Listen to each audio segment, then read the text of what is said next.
become letter of credit experts in future, they might want to go and learn more about this rule. It's called UCP600. It has 39 rules. Imagine if we don't have this kind of rule. If I issue an LC, how does a Chinese man interpret what I mean when I put a terms on my LC? By having this kind of rule, it makes it easier for any national to interpret the LC the way I will interpret the LC. Any national will interpret letter of credit the way I will interpret letter of credit. Why? Because there is a rule guiding all of us. We speak the same language. Uniform custom practice for documenting credit are rules, they are not laws. That means whenever this rule conflicts with the law of the land supersedes. They are rules, they are not laws. That means wherever the rule contradicts the law or regulation. In Nigeria, the regulation says you cannot ship until your formem has been approved. UCP says you can ship, but the rule regulation in Nigeria says you cannot ship. The Nigerian regulation supersedes. The regulation of a country is superior to the rule of letter of credit. They are rules, they are not laws. They are rules to guide bankers in their operations. They are subservient and inferior to the laws of the land. They are subservient and inferior to the laws of the land. They are rules that apply to letter of credit or documented credit to the extent that to which they may be applicable any other letter of credit, any standard letter of credit, when the text of the credit indicates that it's subject to this rule. If you look at that letter of credit, it says applicable rule, UCP latest version. It stated the applicable rule. They are binding on all parties thereto unless expressly modified or excluded. So we can modify or exclude any rule that is not okay for us. Advising bank, the bank of the exporter or the bank that advised the LC to the exporter. Applicant is the importer. Beneficiary is the exporter. Banking day is the day that the bank opened for letter of credit transaction. Compliant presentation is a presentation that complies with the terms of the LC. It will comply with the rule guiding letter of credit and also with the international standard banking practice. Confirmation is an undertaking in addition to that of the issuing bank. Confirming bank is the bank that issued the undertaking. Issuing bank is the bank that issued the LC. Nominated bank is the bank nominated to receive documents on behalf of the importer, on behalf of the issuing bank from the exporter. To honor is to pay aside if the credit is available by sight, or to incur a deferred payment undertaking and pay at maturity if it's available by deferred payment undertaking, or to accept bill of exchange and pay at maturity if it's available by acceptance. Remember I told you that LC is of two types. Number one, it can be sight, it can be tenor. If it's tenor, it can be of two types. It can be with deferred payment undertaking and available by acceptance of a bill of exchange, just like bill for collection. Negotiation is said to happen when the exporter's bank pays the exporter before payment is made from the issuing bank.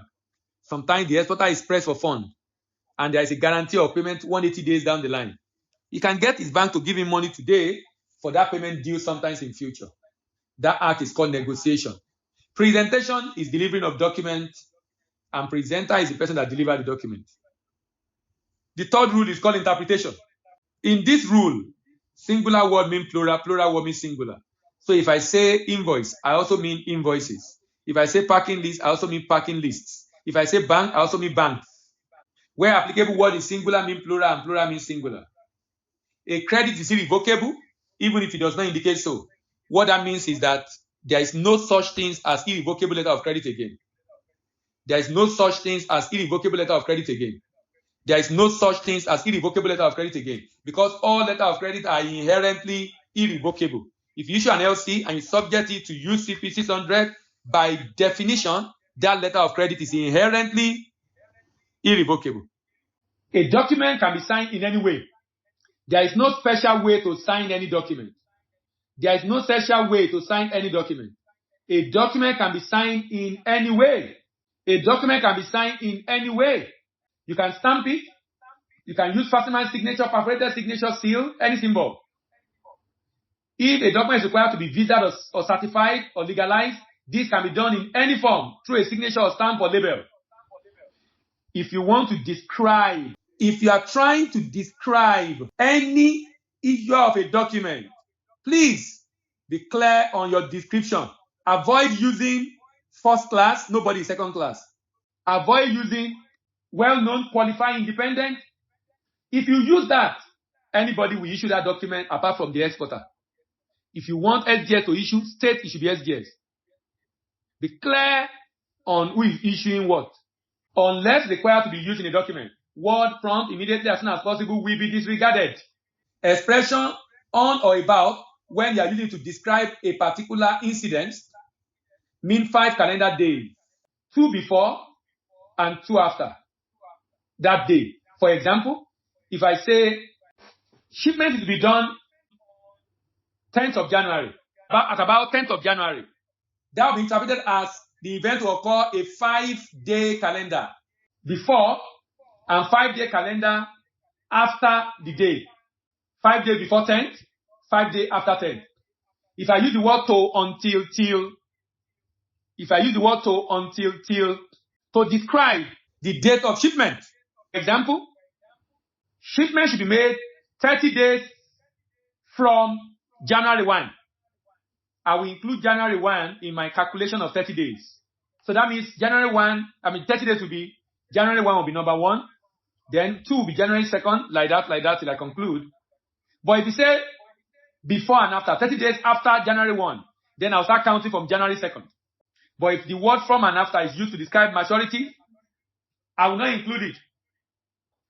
If it's used to describe maturity, I will not include it. So for example, if I'm using it to describe maturity date, that maturity date is 30 days after January 2nd. 30 days after January 2nd. I will start counting from January 3rd. If I'm describing maturity date. But if I use the same from, or if I'm used after, with date of shipment, look at the word from. If I use from for maturity, I will include that date when I'm counting. If I use from for shipment, I will count it.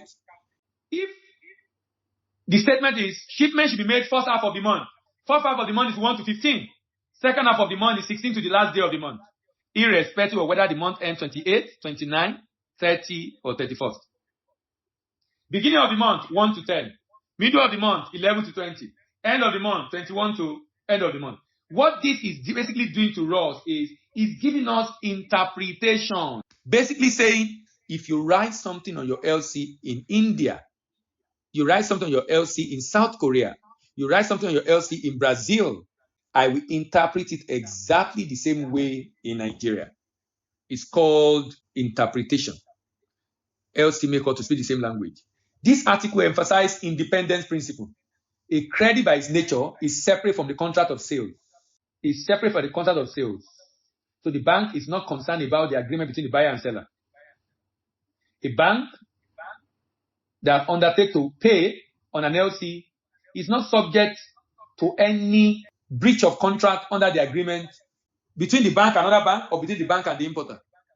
The issuing bank should discourage any attempt by the applicant to include as integral part of the LC copies of underlying contract, pro forma invoice or the like. Bank deal in document and not in goods. Do you know that this statement I told you, this statement is the only statement on Article 5. Look at Article 3. Can you see Article 4, 3 paragraphs? Look at Article 3. How many paragraphs? How many points? Look at Article 2. But look at Article 5. For emphasis, this article is on its own. Bank deal in document and not in goods. Bank deal in document. The day you will face this thing as a banker, you will remember this day. When the customer will tell you that, why did you people pay? The good is bad at the port. The good is not okay. The good is this. Good is that. Why did you pay? And you will tell the customer. What will you tell the customer? The customer has received the goods. The good is bad. Payment is due. The bank has paid. The customer is angry. The customer could have called for a document that will show that the good has been inspected so that it doesn't get bad quality goods. So the bank customer have a way to prevent that action. So the bank customer cannot blame the bank. So the customer has a way of preventing himself from being duped by a fraudulent exporter. If he has not explored that option, he cannot say the bank should not pay when the bank has received a complying document.